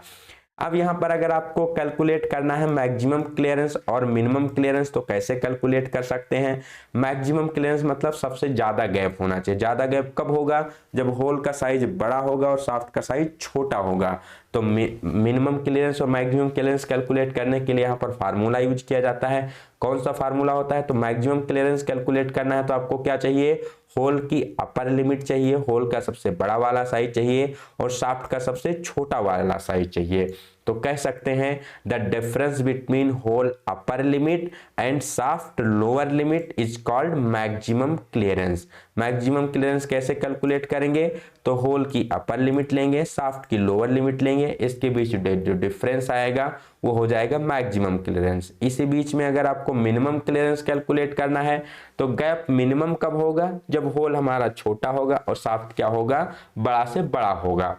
तो इसको कैसे डिफाइन कर सकते हैं, तो minimum clearance is the difference between hole lower limit and shaft upper limit. जो शाफ्ट की अपर लिमिट बड़ा वाला साइज है और होल की लोअर लिमिट है छोटा वाला साइज है, इसके बीच जो डिफरेंस होता है इसी को क्या कहा जाता है, तो मिनिमम क्लियरेंस कहा जाता है। तो आशा करते हैं सारी चीजें आपको क्लियर हो गई होंगी। इसको हम यहाँ पर एक एग्जाम्पल, एक न्यूमेरिकल के द्वारा समझ लेते हैं। ये हमारे तरफ से खुद की तरफ से एक न्यूमेरिकल आपको समझाने के लिए है।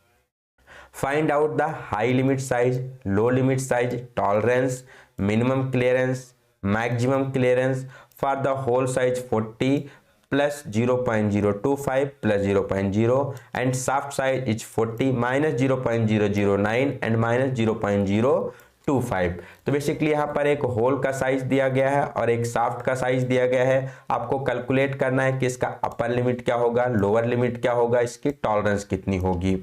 तो अपर लिमिट जिसे हम हाई लिमिट ऑफ साइज कहते हैं, ये बेसिकली क्या होता है, अब यहाँ पर दिया गया 40, तो 40 क्या हो गया आपका बेसिक साइज है, इसी को आप नॉमिनल साइज कह सकते हो। तो वो साइज जिसपे यहाँ पर टॉलरेंस दी जाती है, जिसपे यहाँ पर लिमिट डिफाइन की जाती है, उसी को क्या कहते हैं, बेसिक साइज कहते हैं। अब इस बेसिक साइज में अगर हम अपर डेविएशन को जोड़ें, अपर डेविएशन मतलब सबसे ऊपर मैक्सिमम कितना जा सकते हैं, ठीक, तो इसको जोड़ा जाए तो आपको क्या मिल जाएगी, हाई लिमिट ऑफ साइज मिल जाएगी, जो कि कितनी आ जाएगी।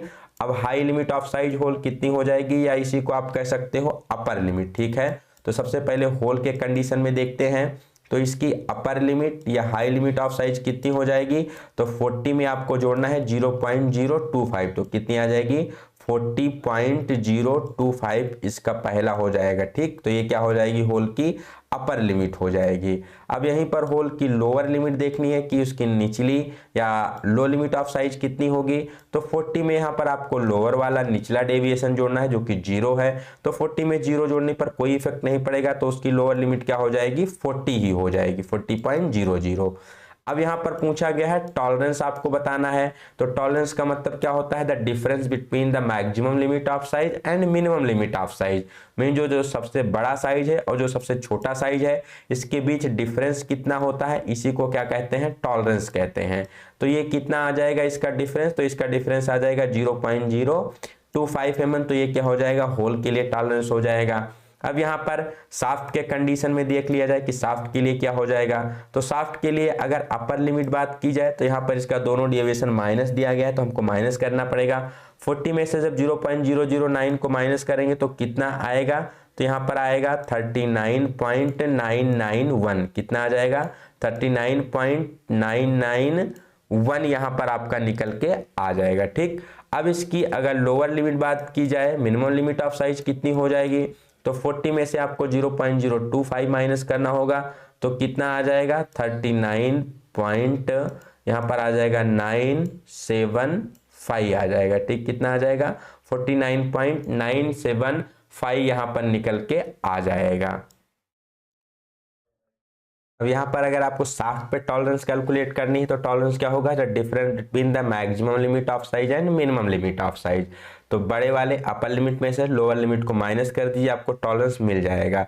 तो यहाँ पर जब आप माइनस करेंगे तो कितना आ जाएगा, यहाँ पर 11 में से 5 गई 6 और यहाँ पर 8 में से 7 गई 1, तो कितना आ जाएगा 0.016 इसका निकल के आ जाएगा। ठीक, कितना आ जाएगा 0.016 टॉलरेंस निकल के आ जाएगा किसके लिए, यहाँ पर शाफ्ट के लिए। तो ये हो गया आपका high limit of size, low limit of size and tolerance. अब आपको क्या कैलकुलेट करना है, आपको मिनिमम क्लियरेंस कैलकुलेट करना है। तो मिनिमम क्लियरेंस कब होगा, मिनिमम क्लियरेंस होगा जब होल का साइज बड़ा हो और शाफ्ट का साइज छोटा हो। तो होल का सबसे बड़ा साइज कितना क्या है 40.025 है। ठीक है, तो ये क्या है आपका, एक बार इसको इरेज करके ठीक है साइड में देखते हैं। तो यहाँ पर 40.025 ये क्या हो जाएगा, ये हो गया होल का सबसे बड़ा वाला साइज। और शाफ्ट का सबसे छोटा साइज कितना है, तो 39.975 है। ठीक, कितना है 39.975 है। इसमें से जब आप माइनस करोगे तो आपको कितना मिल जाएगा, तो 0.05 यहां से आपको मिल जाएगा 50 माइक्रोन। ठीक, 0.050 यहाँ पर इसका उत्तर आ जाएगा। तो ये क्या हो गया, मैक्सिमम क्लियरेंस हो गया, मीन सबसे ज्यादा गैप।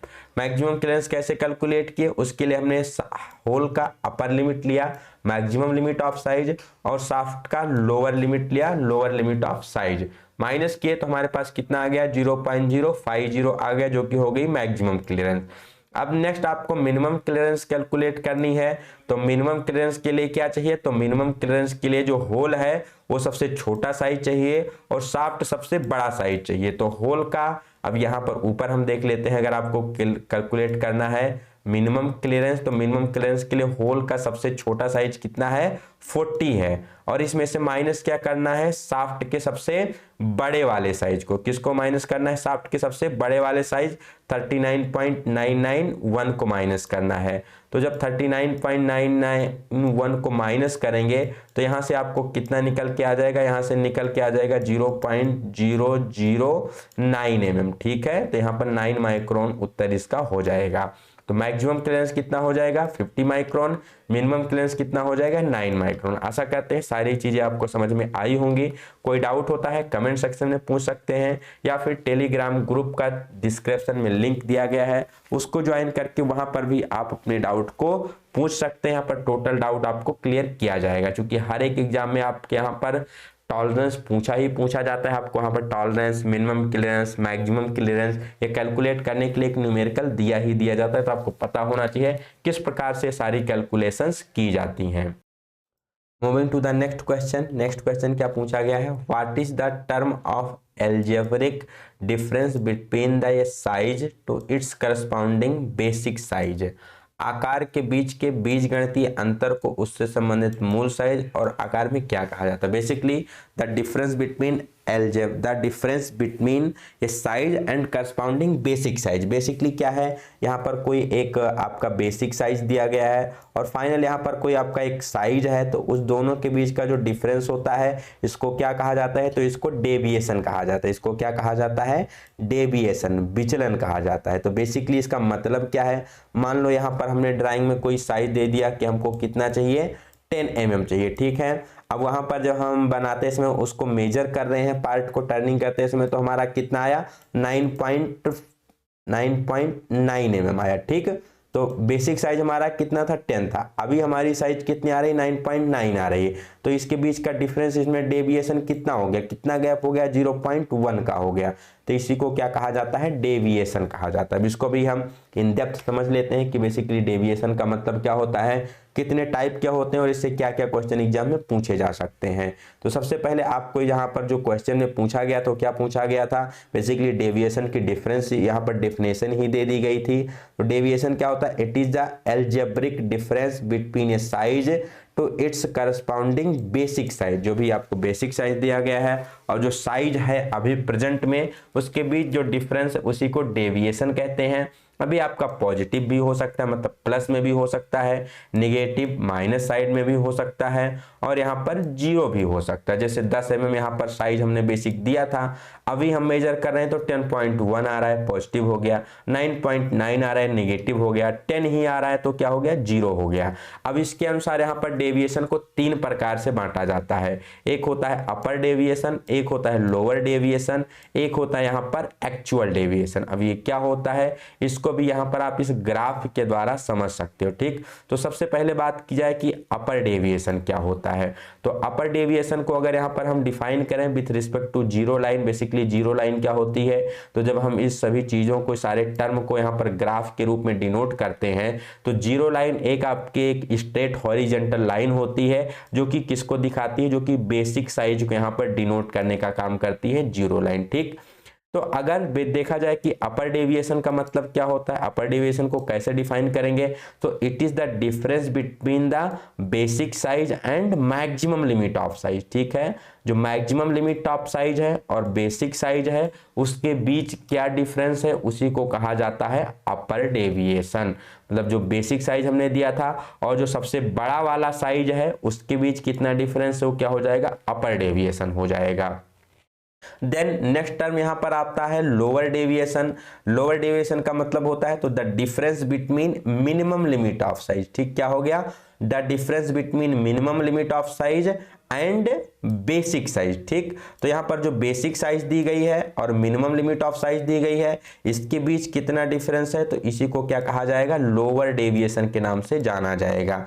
मतलब जो यहां पर अभी सबसे छोटी वाली साइज है और जो बेसिक साइज दी गई थी ड्राइंग में, तो उसके बीच कितना डिफरेंस है, इसी को कहा जाएगा लोअर डेविएशन। और the difference between the maximum limit of size and minimum limit of size, या कह सकते हैं अपर डेविएशन और लोअर डेविएशन के बीच जो डिफरेंस होता है, इसी को कहा जाता है टॉलरेंस। ठीक, इसी को क्या कहते हैं, टॉलरेंस कहते हैं। देन यहां पर थर्ड आती है आपकी एक्चुअल डेविएशन। एक्चुअल डेविएशन से सबसे, एक्चुअल डेविएशन को समझने से पहले आपको क्लियर होना चाहिए कि एक्चुअल साइज का मतलब क्या होता है। तो बेसिक साइज हो गया जो हमारी ड्राइंग में साइज दी गई है, एक्चुअल साइज का मतलब हो गया पार्ट को बनाने के बाद जब मेजर करते हैं तो जो साइज हमें प्राप्त होती है उसको कहा जाता है एक्चुअल साइज। तो एक्चुअल डेविएशन हो जाएगा the difference between the basic size and actual size. Part के बनने के बाद जो हमारी वास्तविक साइज है और जो बेसिक साइज ड्राइंग में दी गई थी उसके बीच जो डिफरेंस है उसी को कहा जाता है एक्चुअल डेविएशन। ठीक, आशा करते हैं तीनों चीजें आपको क्लियर हो गई होंगी। अपर डेविएशन क्या होता है, तो अपर डेविएशन हमेशा maximum limit of size define करता है और लोअर डेविएशन क्या करता है, मिनिमम लिमिट ऑफ साइज को डिफाइन करने का काम करता है। ठीक, जैसे यहाँ पर मान लीजिए 10 mm हो गया, इस पर हमने कितनी दे दी टॉलरेंस, यहाँ पर हमने दे दी आपका 0.01 mm। ठीक, तो यहाँ पर आपकी 9.9 इसकी क्या हो जाएगी, लोअर लिमिट हो जाएगी, और 10.1 क्या हो जाएगी इसकी, सॉरी 10.01 इसकी क्या हो जाएगी, अपर लिमिट हो जाएगी, 9.99 इसकी क्या हो जाएगी, लोअर लिमिट हो जाएगी। अब इस केस में चूंकि दोनों वैल्यू सेम है तो अपर डेविएशन भी 0.1 हो गया, लोअर डेविएशन भी 0.1 हो गया। ठीक, टॉलरेंस क्या हो जाएगा, टॉलरेंस इन दोनों के बीच का डिफरेंस आ जाएगा, तो 0.02 इसका टॉलरेंस देखने को मिल जाएगा। ठीक है, नेक्स्ट यहाँ पर आपको पूरा डिटेल में दिया गया है चीजें समझाने के लिए, तो इसको यहाँ पर आप अच्छे से समझ सकते हैं कि किसका मतलब क्या होता है। जैसे यहाँ पर एक आपको कंपोनेंट का साइज दिया गया है 20, प्लस में 0.08, माइनस में 0.05, तो इस 20 को क्या कहा जाता है, 20 को बेसिक साइज कहा जाता है, जिस पर सारी ये डेविएशन डिफाइन की जाती हैं, लिमिट डिफाइन की जाती हैं। ठीक, तो 20 क्या हो गया, 20 यहाँ पर बेसिक साइज हो गया। अब ये जो प्लस 0.08 है इसको क्या कहेंगे, तो इसको हम अपर डेविएशन कहेंगे, और माइनस 0.05 है इसको क्या कहा जाएगा, तो इसको लोअर डेविएशन के नाम से जाना जाता है। ठीक है, अब यदि बेसिक साइज में अपर डेविएशन को जोड़ दिया जाए तो कितना हो जाएगा, 20.008 हो जाएगा, इसी को कहा जाएगा मैक्सिमम लिमिट ऑफ साइज। और बेसिक साइज में अगर हम लोअर डेविएशन को जोड़ते हैं, ठीक, अब यहाँ माइनस साइन है तो घट जाएगा, तो आ जाएगा 19.995, तो इसे क्या कहते हैं, इसे मिनिमम लिमिट ऑफ साइज के नाम से जाना जाता है, मतलब सबसे छोटा साइज। अब इसी के बीच अगर आप डिफरेंस ले लो तो ये कितना आ जाएगा, 0.013 आ जाएगा, जो कि क्या हो जाएगा, इसका टॉलरेंस हो जाएगा। ठीक, दूसरा एग्जांपल समझ लेते हैं। यहाँ पर दूसरा, यहाँ पर आपको दिया गया है साइज 20 दिया गया है, प्लस में 0.028 और प्लस में ही 0.07 दिया गया है। तो अगेन बेसिक साइज क्या हो जाएगा, 20 ही हो जाएगा। ज़्यादा वाला वैल्यू कितना है, तो 0.028 वैल्यू ज़्यादा है, तो ये क्या हो जाएगा, अपर डेविएशन हो जाएगा, प्लस में 0.028। एक चीज़ ध्यान में रखना है, जब डेविएशन को दिखाते हैं तो यहाँ पर हम साइज यूज करते हैं कि प्लस में है या फिर माइनस में है, लेकिन टॉलरेंस में कभी भी साइन का यूज नहीं किया जाता है। अब लोअर डेविएशन छोटी वाली वैल्यू कितनी है, तो 0.007 है, तो ये क्या हो जाएगी, इसकी लोअर डेविएशन हो जाएगी। अब बेसिक में अपर वाले को ऐड करो तो क्या मिल जाएगा आपको, मैक्सिमम लिमिट मिल जाएगा 20.028। ठीक, अब यहीं पर बेसिक में अगर लोअर वाला जोड़ो 0.07 तो यहाँ पर 20.007 मिल जाएगा, जो कि क्या हो जाएगा, मिनिमम लिमिट ऑफ साइज हो जाएगा। अगेन मैक्सिमम में से मिनिमम को माइनस करो तो कितना आ जाएगा, 0.021 निकल के आ जाएगा, यही क्या हो जाएगी, इसकी टॉलरेंस हो जाएगी। देख लेते हैं एक तीसरे एग्जाम्पल के द्वारा, पूरा डिटेल में आशा करते हैं क्लियर हो रही होंगी आपको चीजें।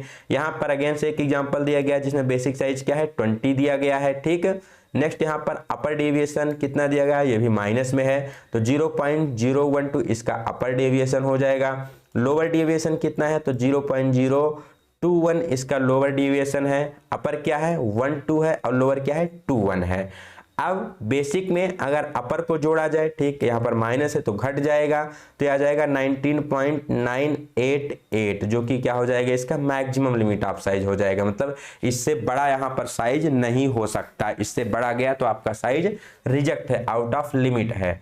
देन 20 बेसिक में अगर लोअर डेविएशन को जोड़ा जाए जो कि -0.021 है, तो यहाँ पर साइज निकल के आएगी 19.979, जो कि क्या हो जाएगी, मिनिमम लिमिट ऑफ साइज हो जाएगी। मतलब इससे छोटा साइज आया तो भी कंपोनेंट आपका रिजेक्ट है। जो कंपोनेंट है ये 19.988 से 19.979 के बीच में होना चाहिए। अगर यहाँ पर आप डिफरेंस निकालोगे कि डिफरेंस कितना हो गया, तो यहाँ पर 0.009 यहाँ पर इसका निकल के डिफरेंस आ जाएगा, जो कि क्या हो जाएगा, इसका टॉलरेंस हो जाएगा। तो आशा करते हैं आपको चीजें क्लियर हो गई होंगी कि बेसिक साइज क्या है, अपर डेविएशन क्या है, लोअर डेविएशन क्या है, मैक्सिमम लिमिट ऑफ साइज क्या है, मिनिमम लिमिट ऑफ साइज क्या है, टॉलरेंस कैसे कैलकुलेट करते हैं, क्योंकि इससे रिलेटेड आपके एग्जाम में क्वेश्चन पूछे जाते हैं। और अगर आप ये क्वेश्चन सही कर लेते हैं तो 100% आपका सिलेक्शन गारंटी होता है, क्योंकि ऐसे क्वेश्चन होते हैं जिसमें लोगों को कंफ्यूजन होती है और कई सारे स्टूडेंट के यहाँ पर क्वेश्चन गलत हो जाते हैं। तो अगर ये चीजें आपको समझ में आती हैं तो सिलेक्शन आपका 100% कंफर्म हो जाता है, आप वहां पर लीडिंग एज में होते हैं। कोई डाउट है आप कमेंट सेक्शन में पूछ सकते हैं या टेलीग्राम ग्रुप को ज्वाइन करके भी वहां पर अपना डाउट पूछ सकते हैं। नेक्स्ट क्वेश्चन क्या पूछा गया है, what is the upper limit of the component size. यहाँ पर आपको एक साइज दिया गया और पूछा गया इसका अपर लिमिट क्या होगा। तो अभी इसको हमने क्लियर किया है कि अगर बेसिक साइज में हम अपर डेविएशन को जोड़ दें तो हमें अपर लिमिट ऑफ कंपोनेंट मिल जाएगी, उसकी मैक्सिमम लिमिट ऑफ साइज मिल जाएगी।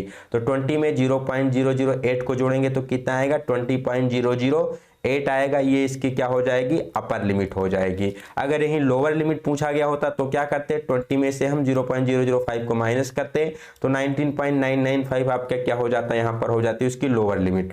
ये 8 माइक्रोन हो गया आपका अपर डेविएशन और 5 माइक्रोन क्या हो गया, लोअर डेविएशन हो गया। चलते हैं नेक्स्ट क्वेश्चन की तरफ।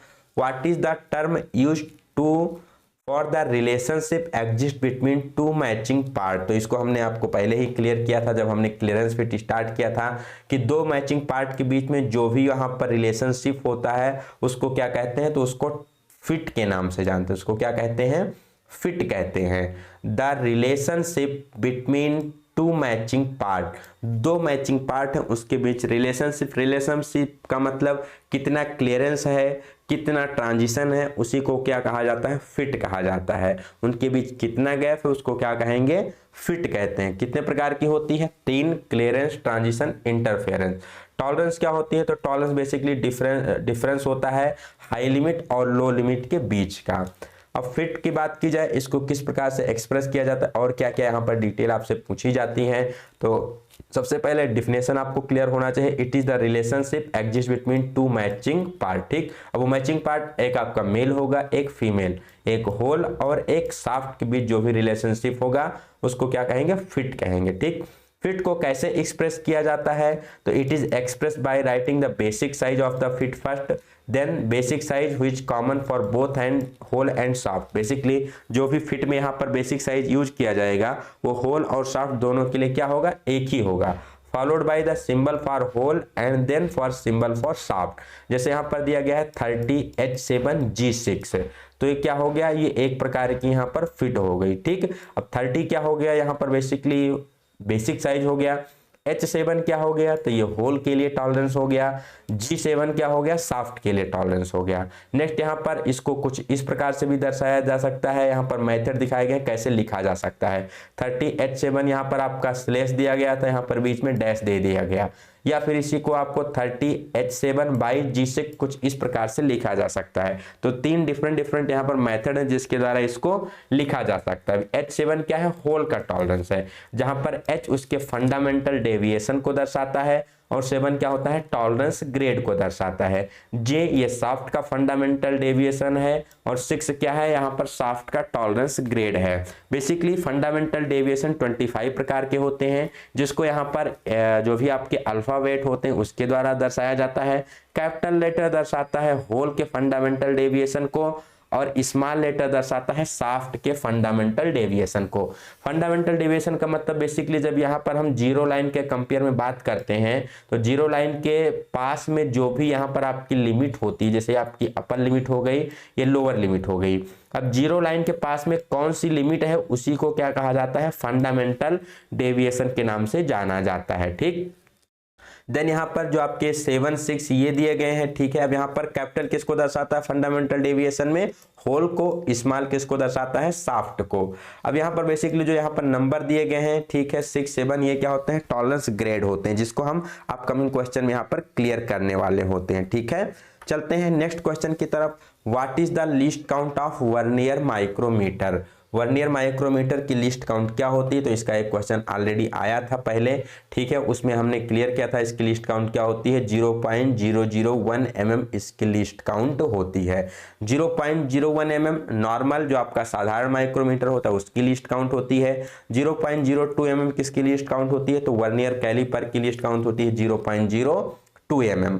अब बात कर लिया जाए यहाँ पर वर्नियर माइक्रोमीटर, तो आपको पता है सबसे पहले जो ऑर्डिनरी माइक्रोमीटर होते हैं, नॉर्मल माइक्रोमीटर होते हैं, वो कितने एक्यूरेसी में मेजर करते हैं, तो प्लस माइनस 0.01 मतलब 10 माइक्रोन की एक्यूरेसी में मेजर कर सकते हैं। अगर इससे ज़्यादा हमें एक्यूरेट मेजरमेंट चाहिए, इससे ज़्यादा प्रिसाइज मेजरमेंट चाहिए, तो उसके लिए किसका यूज किया जाता है, वर्नियर माइक्रोमीटर की यूज किया जाता है, जिसकी एक्यूरेसी होती है 0.001 mm मीन्स 1 माइक्रोन।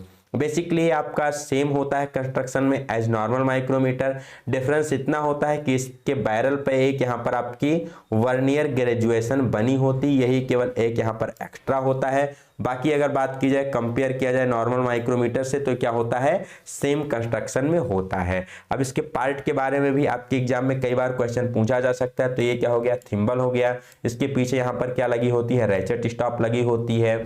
ठीक, देन यहाँ पर आपका थिम्बल का ये बेसिकली क्या हो गया, आपका बेसिकली जो नर्लिंग वाला पार्ट होता है। देन यहाँ पर आपकी थिम्बल की ग्रेजुएशन हो गई, जो कि 50 ग्रेजुएशन इसकी बनी होती है। इसकी लिस्ट काउंट कितनी होती है, तो 0.01 mm के यहाँ पर एक्यूरेसी में ग्रेजुएशन बनी होती हैं।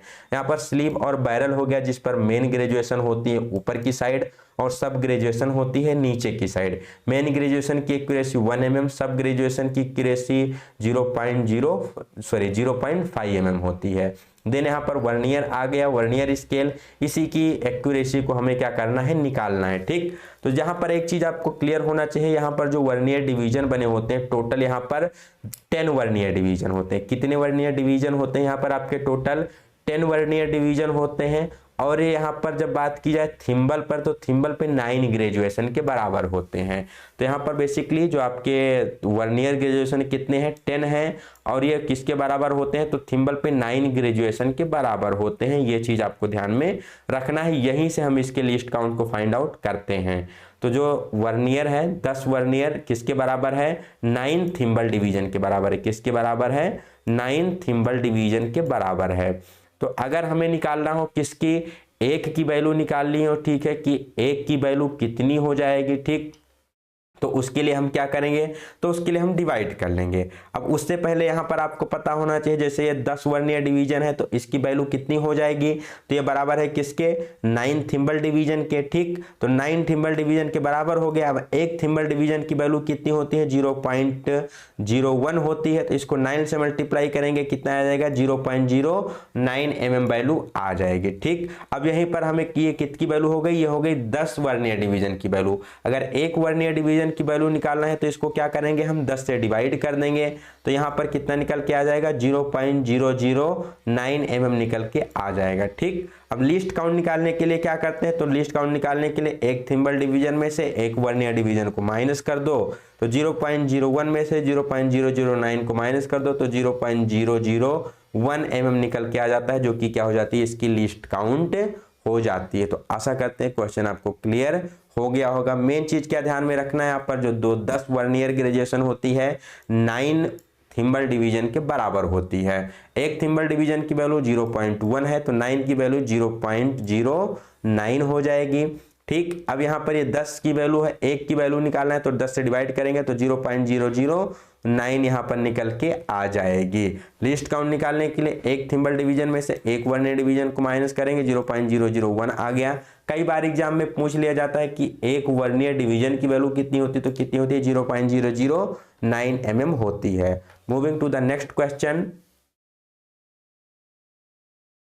नेक्स्ट क्वेश्चन में क्या पूछा गया है, what is the name of the tool. तो यहाँ पर आपको एक टूल दिखाया गया है और पूछा गया है कि इस टूल का नाम क्या है। तो आप सभी आसानी से बता सकते हैं कि ये क्या है, एक स्क्रैपर है। ठीक, क्या है, एक प्रकार का स्क्रैपर है। लेकिन यहाँ पर ट्विस्ट क्या हो गया, यहाँ पर सारे स्क्रैपर ही ऑप्शन में दिए गए हैं, तो आपको पता होना चाहिए किस टाइप का स्क्रैपर है। तो बेसिकली क्या है, एक फ्लैट स्क्रैपर है। क्या है, एक फ्लैट स्क्रैपर यहाँ पर आपके फिगर में दिखाया गया है। अब और क्या क्या स्क्रैपर है, इसके कहाँ यूज होते हैं, इसको हम इन डिटेल में नेक्स्ट स्लाइड में देखने वाले हैं। तो सबसे पहले आपको पता होना चाहिए बेसिकली स्क्रैपर क्या होता है, स्क्रैपर का यूज कहाँ पर करते हैं।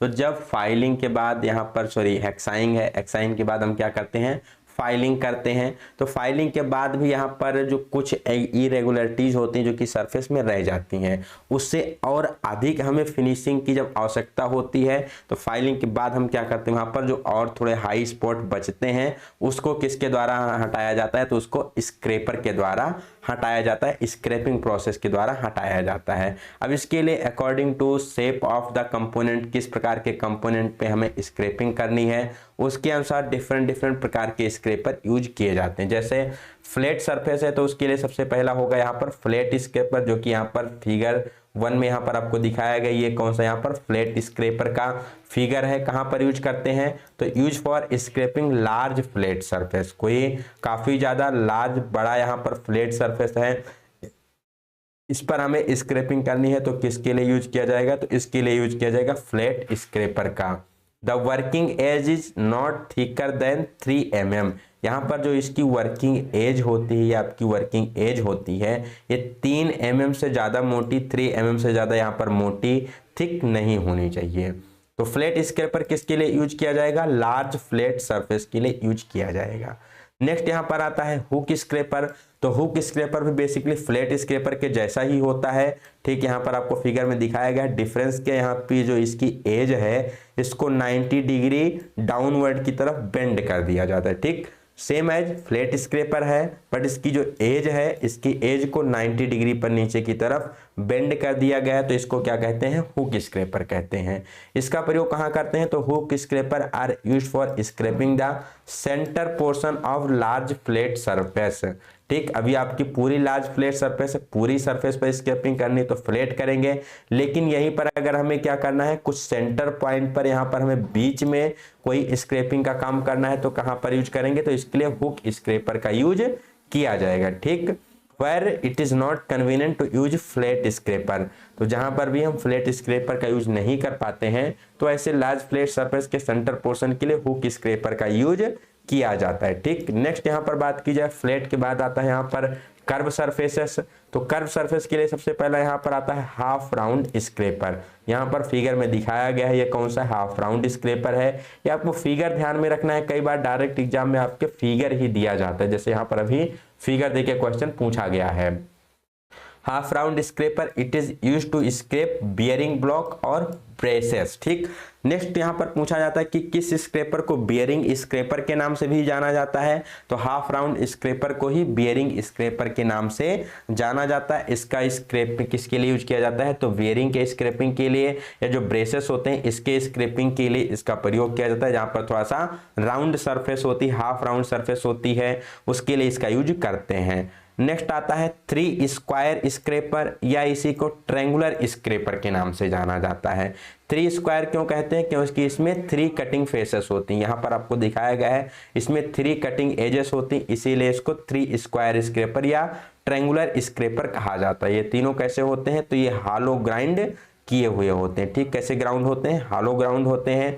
यूज कहाँ किया जाता है, it is use for scraping small diameter hole, छोटे छोटे जो होल होते हैं स्मॉल डायमीटर के, उसके स्क्रैपिंग के लिए ट्रायंगुलर स्क्रैपर का यूज किया जाता है। या फिर कहा जाए कोई होल है उसको डीबरिंग करना है उसके एज को, तो उसके लिए भी इसका प्रयोग किया जाता है। तो जो स्मॉल डायमीटर के होल हैं उसको स्क्रैपिंग करने के लिए, उसको डीबरिंग करने के लिए, एक्यूरेट फिनिश करने के लिए बेसिकली यहाँ पर थ्री स्क्वायर स्क्रैपर या ट्रायंगुलर स्क्रैपर का यूज किया जाता है।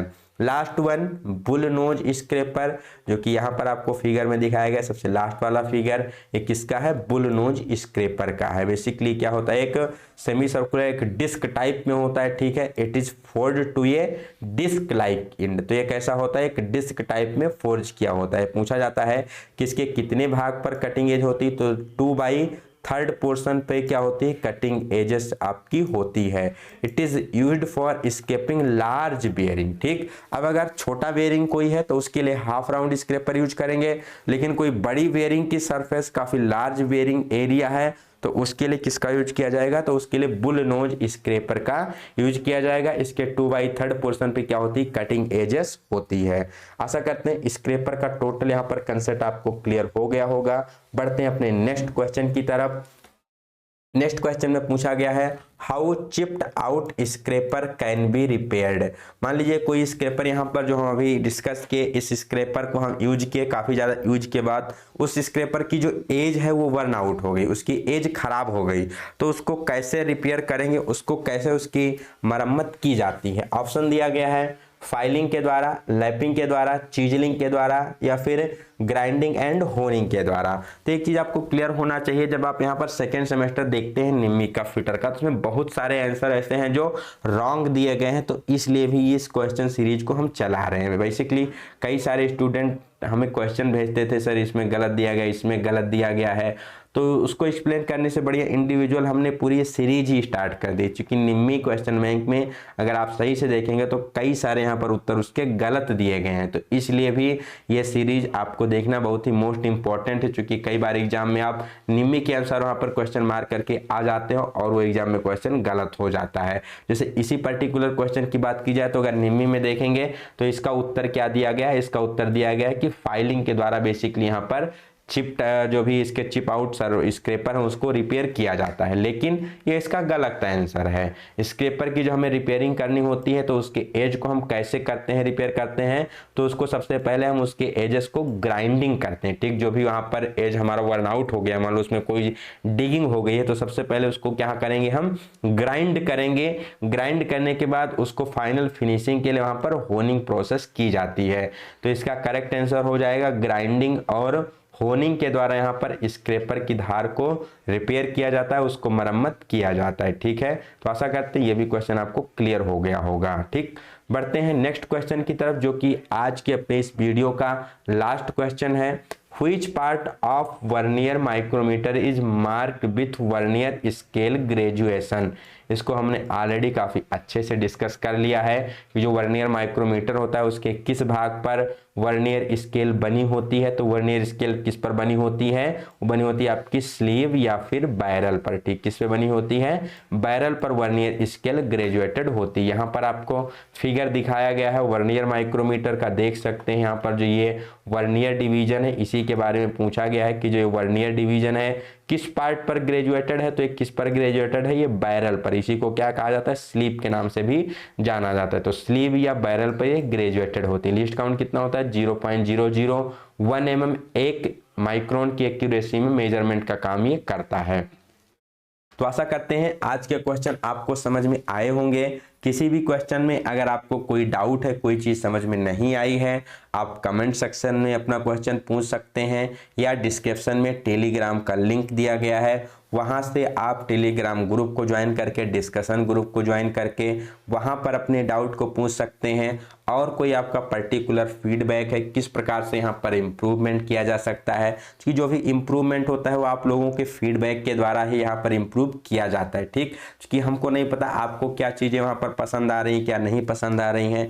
जब आप कमेंट सेक्शन के माध्यम से अपना फीडबैक देंगे तो उसी के अनुसार हम यहाँ पर इम्प्रूवमेंट कर सकते हैं। ठीक, काफ़ी ज़्यादा यहाँ पर इसमें मेहनत लगती है कंटेंट को यहाँ पर क्रिएट करने में, यहाँ पर पूरा कंटेंट बनाने में। तो आप मेहनत को समझते हुए वीडियो को लाइक जरूर कीजिएगा, इसे अपने फ्रेंड ग्रुप पे, अपने जो भी आपका सोशल मीडिया ग्रुप है उसमें शेयर कीजिएगा। चैनल पे पहली बार विजिट कर रहे हैं तो चैनल को आप सब्सक्राइब करना ना भूलें, जिससे आपको लेटेस्ट वीडियो की सारी अपडेट मिलती रहे।